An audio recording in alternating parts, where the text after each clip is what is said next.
बच्चों, त्रैमासिक परीक्षा कक्षा 9वीं 2022 के लिए संस्कृत विषय का जो प्रश्न पत्र है यहाँ पे आपके लिए सामने है और इसमें बहुत महत्वपूर्ण प्रश्न यहाँ पे आपको इसकी तैयारी कर लेना है। परीक्षा में इसी प्रकार के प्रश्न पूछे जाने की संभावना है। तो चलिए शुरू करते हैं। सबसे पहला प्रश्न है अधोलिखितेषु प्रश्नेषु उच्चतम विकल्पम चित्वा लिखत। तो पहला प्रश्न है माहेश्वर सूत्राणी संख्या अस्ति। तो यहाँ पे 14 इसका आंसर आएगा। दूसरा है आप देख रहे हैं अवर्णस्य उच्चारण स्थानम वर्तते। तो यहाँ पे आपको इसका आंसर देना है आ कंठ है।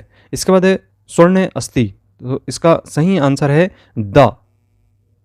चौथा प्रश्न है विद्याधन आलय इत्यस्य संधि युक्तम पदम भवति। तो यहाँ पे इसका जो आंसर है वह होगा, आप दोनों में से कोई भी एक दे सकते हैं, दोनों एक जैसे दिखाई दे रहे हैं यहाँ पे आपको बा और सा, तो किसी भी एक में आप सही लगा दें और इसको लिख दें।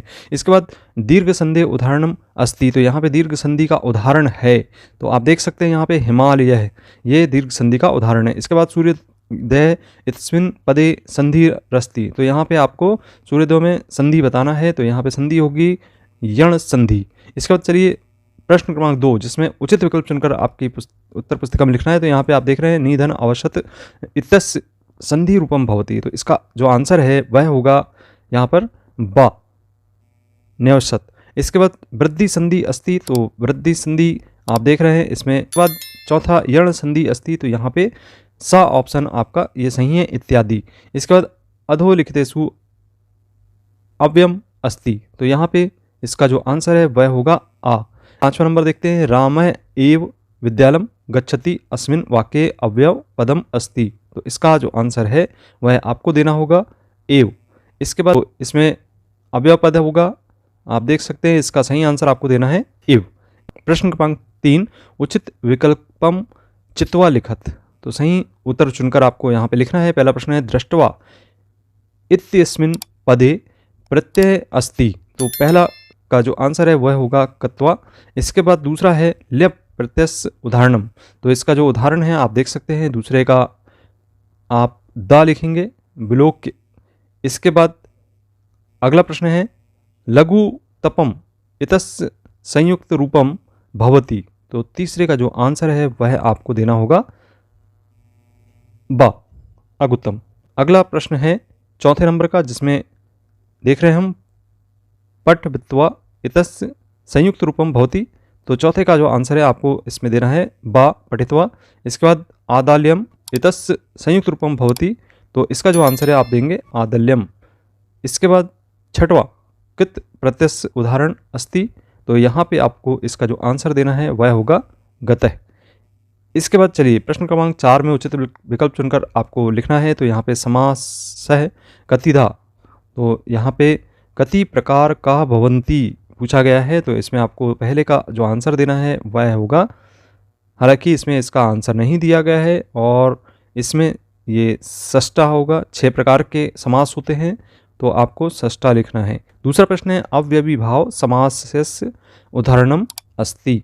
तो यहाँ पे अव्ययीभाव का समास का जो उदाहरण है वह होगा यथाशक्ति।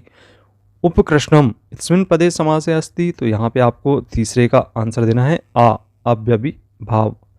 चौथे का आपको त्रिभुवनम। तो यहाँ पे आपको देख रहे हैं आप, चौथे में बा सही होगा क्योंकि संख्या आ रही है, तो यहाँ हम द्विगु समास इसका आंसर देंगे।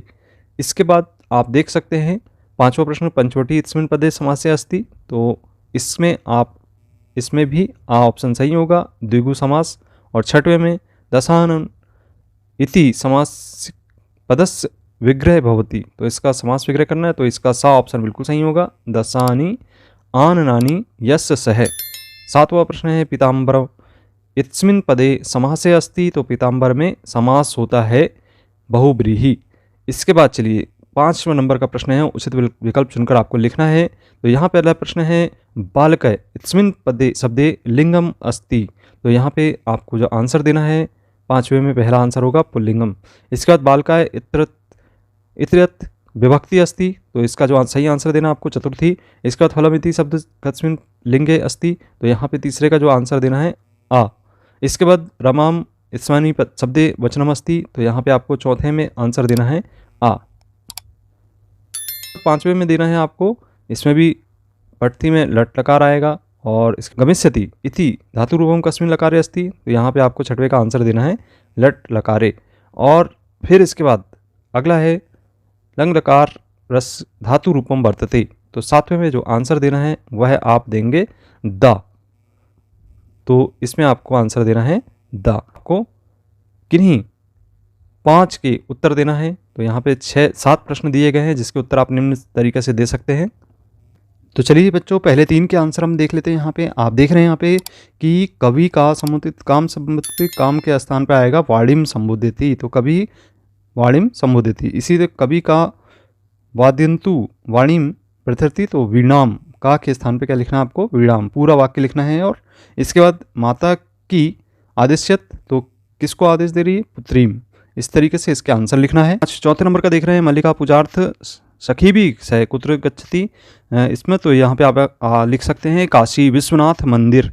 और यहाँ जीमूत वाहन कस्य पुत्र अस्ति, तो यहाँ पे आप जीमूत केतु। तो इस तरीके से आप किन्हीं 5 के आंसर दे देंगे। चलिए अब इसमें हमको सही जोड़ी का मिलान करना है। तो सही जोड़ी किस प्रकार से आप मिलाएंगे? तो पहले की जो सही जोड़ी है, सरस्वती का संबंध आप वीणा से बना दें। और इसके बाद दूसरे में आप इसका संबंध काकह से कर दें।